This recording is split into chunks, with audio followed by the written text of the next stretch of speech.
그러니까 사실은 국채 금리가 단기적으로 5, 60bp 튀고 달러가 그렇게 큰 폭으로 한 3, 4% 하락한 거를 우리는 간과하면 안 됩니다. 이거는 중요한 사건이거든요. 그래서 몇 가지 원칙을 세우는 게 중요한 것 같습니다. 제 생각에는 매크로를 조금 적게 보시고요. 우리의 판단을 흐리게 만드는 일이 트럼프 앞으로 4년간 계속될 것 같거든요. 네. 이런 것들이 계속된다면 사람들의 피로도가 쌓이고요. 그래서 조금 방향성을 갖고 투자할 필요가 있고 올해는 관세의 불확실성과 트럼프 모먼트 이런 것들이 너무 심할 거기 때문에 네. 기업들이 멈출 것 같아요. 그 얘기는 기업 실적이 예상보다는 굉장히 약하게 나올 가능성, 또 기업들이 활동이 멈추면 고용이 멈추잖아요. 네. 고용 시장이 생각보다는 조금 더 위축될 가능성. 네. 고로 지금의 주가의 밸류에이션은 우리가 허상을 보고 있는 것일 수도 있다는 거죠. 네, 월스트리트 모닝브리핑 함께하고 있는데요. 어깨가 제가 좁다라고 말씀드렸더니 이게 뭐 어깨가 좁아야 미인이다? 요새는 아니에요. 요새는 제니처럼 직각 어깨가 미인이다라고 하더라고요. 그래서 저도 이제 이렇게 푸시업 운동도 하고 하는데 그럴 때도 굉장히 편안하게 이렇게 스트레치가 가능한 그런 옷입니다. 저 굉장히 마음에 들어요. 이 옷 입고서 운동 열심히 한번 해보도록 하겠습니다. 저랑 커플룩 입어요, 여러분. 자, 이번에는 글로벌 인터뷰 3프로TV 이코노미스트 김한진 박사 함께 하도록 하겠습니다. 박사님 어서 오세요. 네, 안녕하세요. 제가 광고 나갈 때 어떡해요. 엔비디아에 이제 중국 칩 못 팔게 하고 이렇게 제재하고 그러면은 굉장히 힘들겠네요. 라고 말씀드렸더니 이게 또 바뀔 거라고 생각을 한다라고 또 어떻게 될지 모른다. 네, 지난주에 뭐 4월 2일이었나요? 이제 관세 발표가 있었죠. 네네. 그 이후에 일주일간 있었던 것을 보면 이거는 뭐 끝나야 끝난다. 끝날 때까지 끝난 게 아니다. 끝날 때까지 끝난 게 아니다. 뭐 뉴욕 양키스의 전설적인 포수죠. 감독도 하셨고 요기베라의 네. 명언이 생각나는 대목이고요. 정말 모든 게 불확실성이 지배하는 시대인 것 같습니다.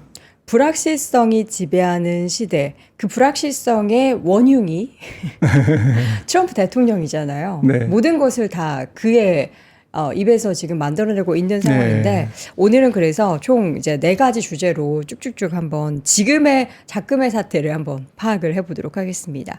관세를 이제 부과한 내용이 4월 2일에 발표가 됐습니다. 이에 따라서 뭐 부작용은 당연히 예상을 하지만 어떤 부작용을 가장 우려하셨고 지금 이미 나오고 있는 부작용은 뭐가 있을까요? 예, 지난주에 말씀 주셨듯이 수요일과 금요일에 굉장히 중요한 관세와 관련된 멘트가 있었습니다. 네. 예, 관세 유예가 수요일 날 90일간 유예가 나왔고 또 금요일 날 스마트폰과 노트북 등 전자기기에 대한 좀 열애 발표가 네. 이제 금요일 날 있었죠. 그쵸. 그리고 이제 이번 주가 시작됐는데 이번 주에도 계속 뭐 오락가락하고 있습니다. 전체적으로 관세 정책은 불확실성을 가질 수밖에 없는 게 협상의 어쨌든 그 효과를 극대화하기 위해서 트럼프는 벼랑 끝 전술을 쓸 것 같습니다. 지금 일주일간 모양만 봐도 그렇고요. 그래서 이 드라마는 굉장히 좀 막장 드라마식으로 갈 것 같고요. 그리고 경제의 펀더멘탈보다는 불확실성이 좀 지배할 것 같고 네. 그래서 이 불확실성의 좀 가장 중요한 부분은 미국의 안전자산, 즉 국채와 달러에 대한 불확실성이 시작된 것 같습니다. 이게 좀 앞으로도 지속될 것 같고요. 그러니까 이런 거죠. 앞으로 경기가 침체될 거기 때문에 국채 금리가 내려갈 것이다라고 하는 일반적인 예상을 뒤엎고 지난주에 이 불확실성이 이러한 그 경기 침체에 따른 금리 하락을 다 씹어먹고 오히려 금리가 올라가게. 굉장히 그 큰 폭으로 올랐잖아요. 네. 거의 50bp가 그냥 그대로 수직 상승했는데 그리고 달러가 이제 100을 깼고요. 이제 이런 부분들은 그 리스크 프리 무위험 자산이라고 하는 미국 국채에 대해 흠집이 상당히 낮다라는 것을 의미한다라는 것이죠. 미국 국채는 말 그대로 무위험입니다. 그래서 미국보다는 이제 다른 나라 금리가 조금 위험이 이제 붙는 거죠. 위험 프리미엄이 붙는 건데 이 리스크 프리 무위험 자산인 미국 국채 금리가 좀 위험이 붙었다. 거기에 위험이 붙었다라는 의미입니다. 그거는 굉장히 중요한 사건이고, 이게 뭐 언론에서 지금 막 떠들고 있는 게 2022년에 영국 총리, 전 세계에서 가장 짧게 임기를 마친 네. 50일로 아마 그 임기가 만료됐을 네. 텐데 9월 6일 날 취임해서 10월 20일 날 퇴임했는데 네. 그 리즈 트러스트 총리가 지금 대책 없이 감세안을 발표하면서 국채가 앞으로 쏟아지겠구나, 국채 발행이 늘겠구나라고 하면서 네. 그때 파운드화가 폭락하고 영국의 10년물 국채 금리가 굉장히 올랐던 사건. 그게 이제 조금 오버랩되는 데자뷰되는, 그래서 리즈 모먼트라고 우리가 그때 2022년에 불렀는데 약간 좀 어이없는 일이었죠. 그런데 이번에는 이제 트럼프 모멘트다. 네. 이렇게 사람들이 지금 그렇게 얘기하고 있습니다. 지금 그렇게 따지면은 트럼프의 그런 조기 퇴임에 대한 얘기들이 사실 계속 나오고 있고, 탄핵을 시켜하는데 또 그게 현실적으로 이게 뭐 레드웨이브가 만들어지고 있기 때문에 그것도 쉽지 않다라는 이야기가 나오고 있는 와중에 또 내부적으로는 또 분열이 생긴다, 그러고 있다라는 그런 상황이 연출되는데, 영국처럼 진행이 된다면 정말로 그렇게 트럼프의 뭔가 제재를 할 수 있을 것 같긴 한데, 미국은 그렇지도 못할 것 같다라는 생각이 좀 들어요. 지금 지지율이 계속 올라가고 있다면서요. 지금 떨어지고 있습니다. 조금씩. 다시 떨어진다고요? 뭐 여론조사 기관에 조금 따라 다르지만. 그러면은 트럼프 대통령이 소셜 어저께 밤에 이제 올린 그 MBC였나요? 그것을 기준으로 본인의 마가 정책에 대한 그 지지율이 높아지고 있다라는 것은 또 일부군요. 예. 뭐 저도 제가 본 뉴스에서는 네. 이제 그 잘하고 있다라는 응답자 수는 조금 줄고요. 50% 미만으로 줄었고. 네. 참고로 바이든 같은 경우에는 한 6개월 지나서 50을 하회했거든요. 트럼프는 지금 뭐 몇 달 안 됐는데도 50을 깼고요. 네. 그리고 잘못하고 있다라는 응답자 수는 이제 올라가고 있습니다. 그런데 뭐 미국은 대통령제이기 때문에 의원 내각제 같은 뭐 영국과 같은 일은 생기지 않겠죠. 네. 생기지 않을 텐데 우리가 다만 주목해야 될 것은 말씀드렸듯이 무위험 미국 국채에 대한 조금 흠집이 생겼다. 이것이 일시적인 흠집이냐? 그게 아니라고 저는 생각을 하고 있고요. 그래서 좀 근원적인 문제도 지금 따져봐야 되는 게, 일단 팩트를 체크를 해보시면은 4월 3일부터 지금 위에는 이제 30년물과 10년물이고요. 밑에는 달러인데, 유로하고 달러인데, 4월 2일 관세 발표하고 4월 3일부터 금리는 튀고 달러는 이제 하락했습니다. 말씀드렸던 2022년에 어떤 일이 있었냐면은 영국 국채 금리가 9월 5일 3%에서 10월 10일까지 한 4주간인가요? 130bp 올랐어요. 굉장히 뭐 시장을 놀라게 했고요. 파운드화는 반대로 이제 9월 5일 1.15에서 3주간 거의 10% 하락했습니다. 이게 꼭 그 지금 현재 미국의 트럼프 모먼트라고 불릴 만한 그러한 좀 상황이 아닌가 싶은데, 사실은 뭐 조금 우리가 주목해야 될 것은 관세 때문에 이런 불확실성이 달러를 흔들고 국채 금리를 흔드는 것은 사람들이 뭐 일시적이라고 보고 있습니다. 그거는 뭐 해프닝이고, 또 어제도 또 안정됐지 않습니까? 달러도 또 100 위로 올라오고 금리도 조금 안정되고 하지만 이게 끝난 게 아닐 수 있다라는 것은 그 기저에 미국이 이미 재정 함정에 빠져 들어가고 있다라는 사실이죠. 그러니까 국채 발행이 계속 늘 수밖에 없고, 그리고 재정 수입이지 않습니까? 재정 수입분을 거의 이자 비용이 거의 상쇄하는, 이자 비용의 증가가 재정 수입의 증가분을 거의 다 잡아먹는 이제 그런 상황이 앞으로도 계속 전개될 수밖에 없기 때문에, 미국은 근본적으로 국채 금리가 뜰 수밖에 없는 그러한 원인을, 굉장히 큰 펀더멘탈 원인을 내재하고 있다라는 거죠. 그런 내재하고 있는 상황에서 이런 관세 불확실성이 계속 된다면 앞으로도 자고 일어나면 갑자기 금리가 몇십 bp 뛰고 이런 사람들을 놀래키는, 그리고 금리가 뛰면서 주가가 또 일시적으로 흔들리고 이런 일들이 계속 반복될 것이다라는 것이죠. 그러면 믿고 투자할 수가 없는 거죠. 그런 건 아니고요. 아니에요? 네, 그런 건 아니죠. 왜냐하면은 뭐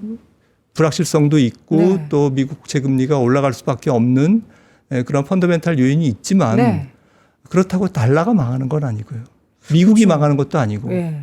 미국이 망하면 다른 나라가 먼저 망하고 그렇기 때문에 이거는 사실은 그냥 큰 쇼입니다. 어떻게 지금- 보면은 경제 쇼입니다. 사실 최근에 뭐 일본과 중국에서 미 국채를 엄청나게 매도하고 있고 그리고 전체적으로 이제 가장 안전하다라고 여기는 미국 국채의 금리가 변동성이 너무 심하다 보니까 여기 어떻게 투자할 수 있겠느냐 주식뿐만 아니라 그런 얘기가 나왔는데 또 방금 우리 박사님의 말씀을 딱 들으니까 그래 미국이 망하면 전 세계가 망하는 거지. 우리가 항상 삼성전자 망하면 우리나라 망하는 거 이렇게 얘기하는 네. 거랑 좀 비슷한 결인 거 보니까 또 이게 또 막무가내로 자금이 계속 빠져나갈 것 같지는 않다라는 생각도 일부 드네요. 결국에는 뭐 마켓의 변동성을 야기하는 요인들이 많다라고 결론을 우리가 낼 수 있고요. 네. 그렇다고 미국 채권을 투자할 거냐, 또 미국 주식을 우리가 버릴 거냐 이런 부분에서는 조금 우리가 그거는 조금 별개로 생각해야 된다라고 생각을 합니다. 하지만 좀 방향성을 갖고 볼 필요는 있는 거죠. 네. 전 세계가 사실은 다 미국과 같이 재정 함정에 빠져 들어가고 있거든요. 너나 할 거 없이 코로나19 지나오면서 국가 부채가 다 늘었고 일본은 말할 것도 없고 유럽도 말할 것도 없고 전 세계가 재정 지출이 굉장히 방만해지면서 국채를 많이 찍어놨기 때문에 그 미국에서 지금 우리가 보는 그러한 국채 불안정성 요인들이 다른 나라도 다 마찬가지로 지금 관찰이 되고 있습니다. 그래서 사실 누가 더 조금 심하냐라고 이제 봤을 때 결국에는 뭐 기축통화국인 미국이 갖고 있는 우위성이 앞으로 세상이 더 불확실성이 증가할수록 아이러니하게 미국의 불확실성이 좀 작게 보일 수는 있는 거죠. 그렇게 생각을 합니다. 알겠습니다. 지금 이제 금리의 변동성이 계속해서 나타나고 있는데 이제 안정적임을 좀 막고 있는 그런 원인들에 대해서 좀 근본적으로 분석을 해보도록 하겠습니다. 지금 어떤 게 가장 큰 이유라고 보십니까? 불확실성이에요. 그렇죠. 말씀드렸듯이 이자 비용입니다. 지금 보시면은 재정 수입이 이게 GDP 대비거든요.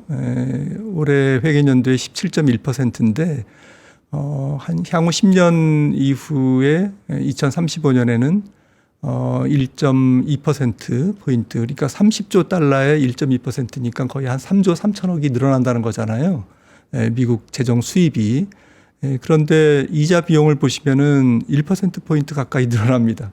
그러니까 3조 가까이가 이자 비용이 늘어난다는 거니까 그러면서 어떻습니까? 국가 부채가 100%에서 GDP 대비 120%로 올라가는 게 이게 기본 시나리오예요. 미국 예산의회국에서 전망하는 기본 시나리오인데 문제는 이러한 전망의 베이스가 되는 금리 예측이 혹은 물가 예측이 굉장히 낙관적이라는 데 있습니다. 네. 그러니까 보시는 것처럼 CPI를 장기적으로 2%대 초반, 그리고 10년물을 4%, 3%대 뭐 거의 후반이죠. 네. 이렇게 상당히 조금 낙관적으로 가정해도 국가 부채가 이렇게 늘어날 수밖에 없는 구조에 처해 있다라는 것이죠.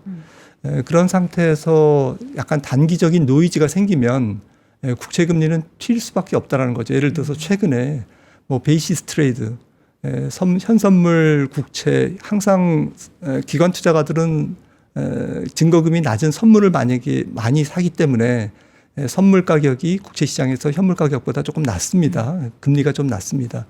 그런데 금리가 튀면 굉장히 레버리지를 일으키고 그렇게 해서 현물과 선물의 그 베이시스의 차이를 먹는 그러한 아비트라지 트레이드가 굉장히 컸던 기관들이 네. 금리가 튈 때는 현물을 굉장히 매도하게 될 수밖에 없는 거죠. 네. 일시적으로.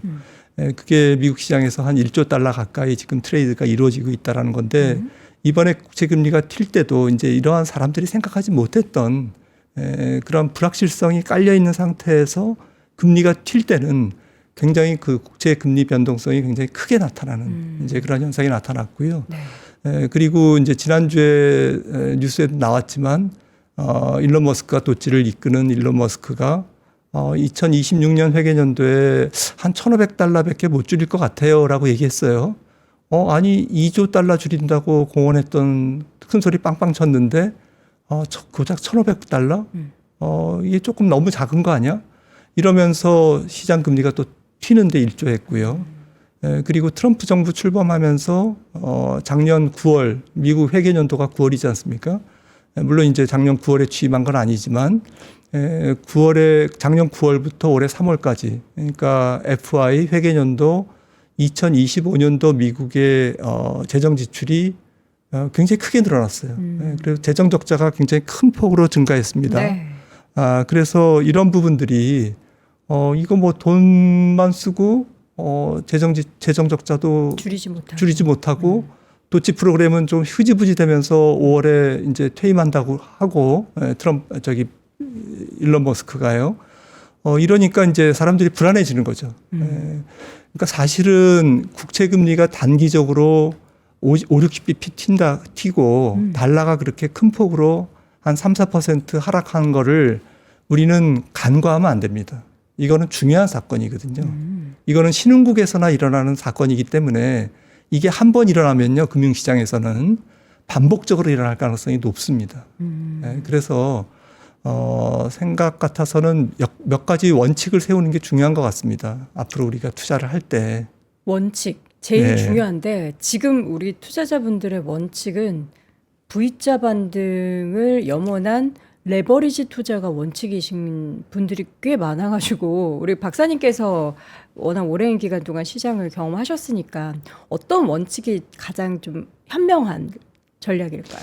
제 생각에는 매크로를 조금 적게 보시고요. 매일 저희가 매일 매크로 얘기하고 있는데요. 아니 뭐 아니요, 이 방송은 보시고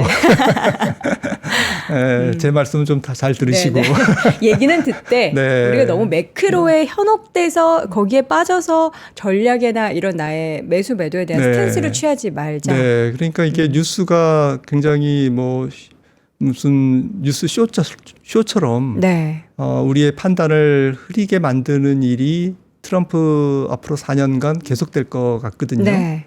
그래서 앞서도 이제 끝날 때까지 끝난 게 아니다. 그다음에 사람들을 놀래키는 여러 가지 뉴스들이 또 그다음엔 또 트럼프가 그 말을 또 뒤집고 이러한 해프닝이라고 그럴까요? 이런 것들이 계속된다면 사람들의 피로도가 쌓이고요. 그래서 조금 방향성을 갖고 투자할 필요가 있고 그런 측면에서 금리는 지속적으로 올라간다.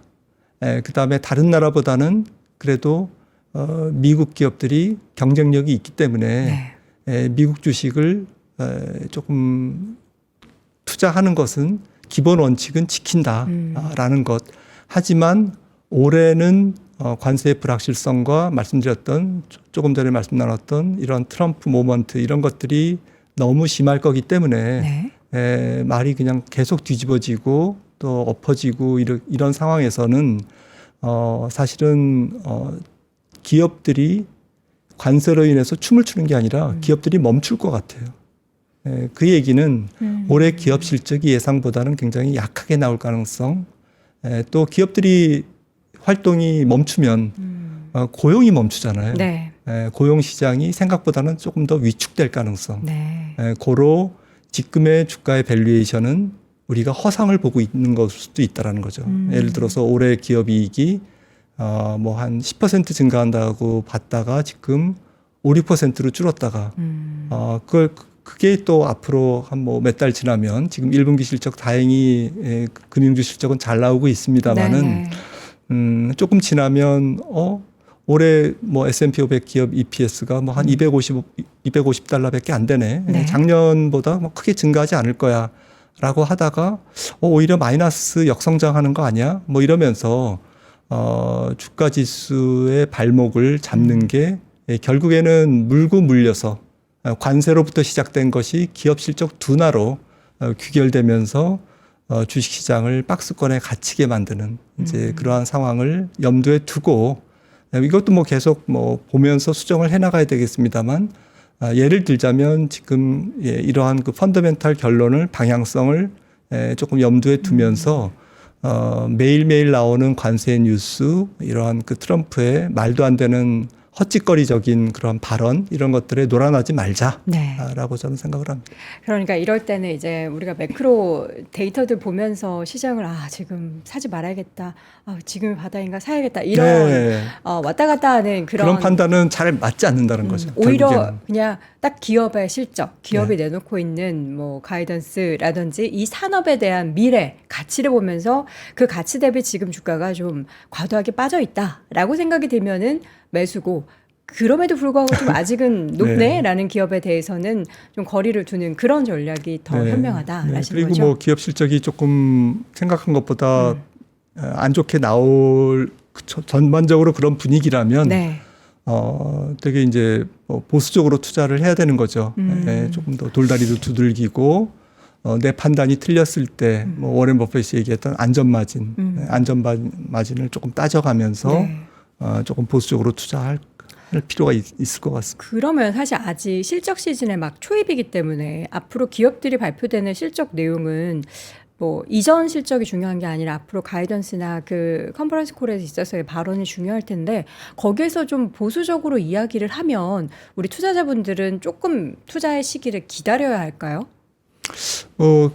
케바케이겠지만 뭐 모든 것을 액면 그대로 받아들이지는 않으면 좋을 것 같아요. 그러니까 사실 뭐 미국 기업들은 컨퍼런스 콜에서 조금 보수적으로 얘기하는 성향이 있습니다. 실질 결과부터 우리나라는 반대인데 미국 기업들은 CEO들이 조금 굉장히 보수적으로 얘기하고 실제 결과는 조금 발표보다도 가이던스보다 또 좋게 나오는 이제 그런 성향이 있기 때문에 바람직한데 그럼에도 불구하고 예년보다는 조금 더 보수적으로 받아들이는 게 좋지 않을까. 특히 이제 조금 실적이 그렇게 변동성이 크지 않은 섹터가 있고 변동성이 큰 섹터가 있잖아요. 그리고 지금 이미 밸류에이션이 높은 섹터가 있고 낮은 섹터가 있기 때문에 밸류에이션이 조금 낮은 섹터 중심으로 또 이익 변동성이 조금 적은 섹터 중심으로 올해는 플레이를 하시는 게 좋을 것 같습니다. 지금 이제 애프터마켓에서 엔비디아 관련한 중국의 칩 수출에 대한 제한을 미국 정부가 했다라는 소식에 시장 상황이 좀 부정적으로 흘러가고 있는데 우리가 그럼 이렇게 하루하루 전해지는 소식에 의한 주가의 하락에 있어서는 좀 의연할 필요는 좀 있겠네요. 네, 어차피 관세로 인한 모멘트는 다 뒤집어지게 돼 있다. 그리고 협상하게 돼 있다. 이것은 협상을 전제로 한 관세고 물론 이제 관세가 빵으로는 가지 않습니다. 전 시간에 말씀드렸듯이 평균 관세율 25% 이상에서 10% 초반대로 내려올 거는 같아요. 하지만 10%를 아래로 깨지는 않을 것 같습니다. 그것은 미국이 생각하는 한 3천억 달러, 4천억 달러 정도의 관세 수입을 목표로 하고 있기 때문에 10% 이상의 관세는 붙는다는 거.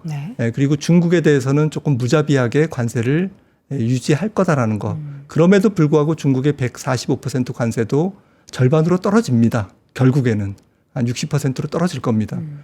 하지만 제일 마지막에 떨어지겠죠.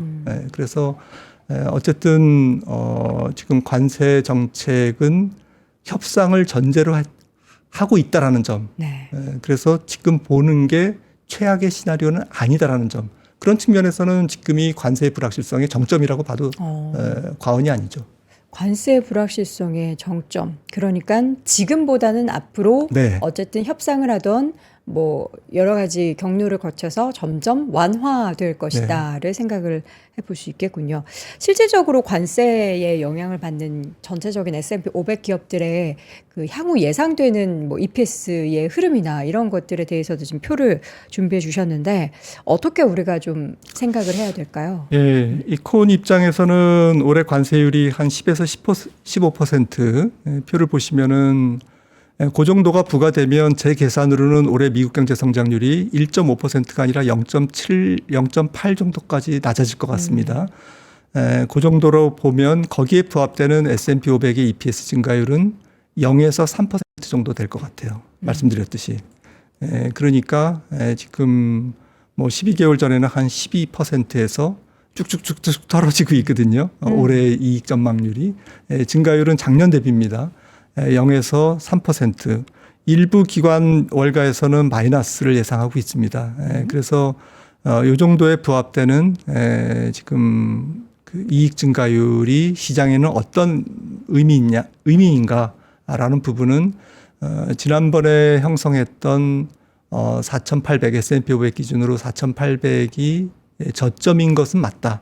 만약에 지금 90일 이내에 대부분의 국가의 관세율이 협상의 결과를 얻는다면, 더 장기화되지 않는다면, 고율의 관세율이 장기화되지 않고 협상이 된다면, 네.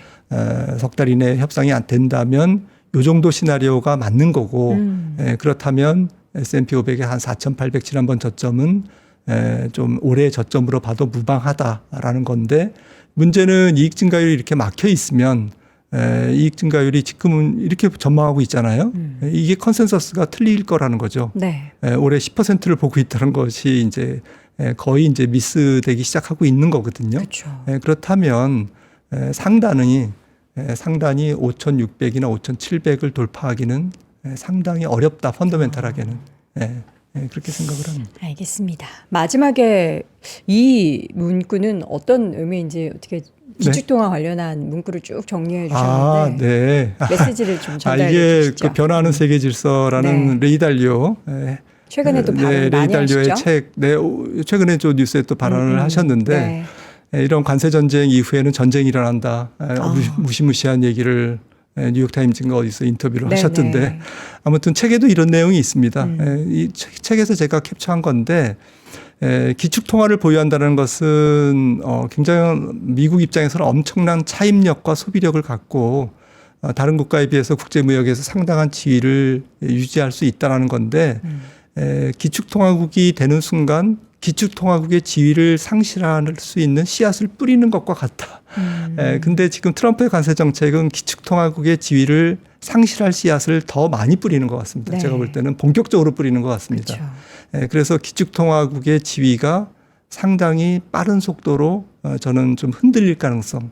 뭐 그렇다고 뭐 내일 모레 흔들리는 건 아니고요. 상실되는 건 아니지만 다시 돌아와서 트럼프 모멘트, 관세율의 불확실성으로 인해서 달러가 굉장히 우리의 생각보다는 크게 흔들릴 수도 있다라는 것. 그리고 이 기축통화국이 흔들리면 문제는 미국 걱정을 하는 게 아니라 비기축통화국은 파산에 이를 수 있다라는 거죠. 우리 더 힘들어진다라는 거죠. 그래서 지금 관세 정책이 캄보디아가 49%, 뭐 방글라데시가 뭐 40% 난리가 아닙니다. 미국의 우회 수출 기지를 단절 차단하는 이제 그러한 의도인데 지금 중국은 여유가 있죠. 지금 관세 정책에서. 왜냐하면은 이론적으로 GDP에서 미국의 수출이 차지하는 비중이 낮아요. 수입이 많기 때문에 그렇습니다. 그런데 베트남을 비롯해서 우리나라까지 여기에 이제 표시가 안 된 말씀드린 캄보디아나 방글라데시나 이런 소국은 가혹한 국부 유출이 예정돼 있습니다. 이게 무서운 거죠. 결국에는 미국의 약탈이 시작된 겁니다. 그래서 이런 부분에서 정말 우리나라가 굉장히 큰 걱정이 많이 되는 그런 트럼프의 관세 정책인 것 같습니다. 그렇죠. 우리는 일단은 뭐 미국 주식을 투자하니까 미국 경제 어떻게 되는 거냐 이제 우려를 하고 미국 경제가 버텨내줘야 다른 나라도 같이 좀 살아남을 수 있기 때문에 걱정을 하는데 가장 걱정해야 하는 것은 사실 우리나라인 것 같습니다. 뭐 가장 최우선적으로 지금 뭐 협상 테이블에 앉게 되는데 과연 우리가 얼마나 우리나라에 좀 도움이 될 만한 그런 결과를 우리나라는 협상은 잘 될 것 같아요. 협상은 잘 그래서 단기적으로는 우리나라가 가장 최대 수혜국처럼 부상될 겁니다. 왜냐하면은 모범 사례로 우리나라를 꼽기 때문에 그런 거고요. 말씀드린 국부 유출은 보이지 않는 국부 유출이죠. 관세는 낮춤을 받지만 그 대가로 우리가 치러야 될 중장기적인 국부 유출은 가혹하다라는 거죠. 협상은 잘 될 것 같습니다. 알겠습니다. 자, 산 넘어 산 뭔가 우리가 마음이 무거워지긴 하지만 어쨌든 투자적인 관점에 있어서는 여러분 너무 매크로 관련한 내용들에 입각한 투자보다는 기업들에 대한 내용을 더 면밀하게 확인해 봐야 하는 그런 시기인 것 같습니다. 자, 오늘 글로벌 인터뷰 시간 3프로TV 이코노미스트 김한진 박사와 함께했습니다. 박사님 고맙습니다.